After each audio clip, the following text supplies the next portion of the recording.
bak evdeler işte, her şey evde. Topunu düşürsün, uzak dur.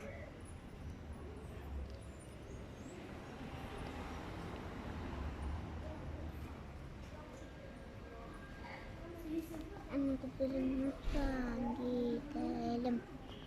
Anne gidelim, buraya gidelim. Ay çok kötü.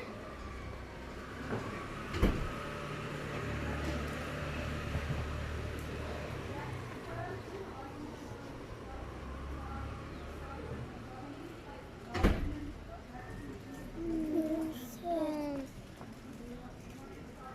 Lütfen buraya gidelim.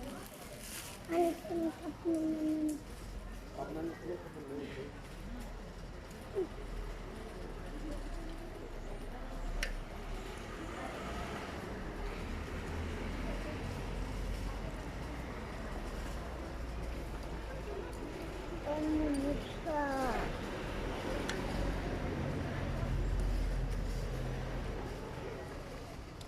Kesin kafanın içine girdi.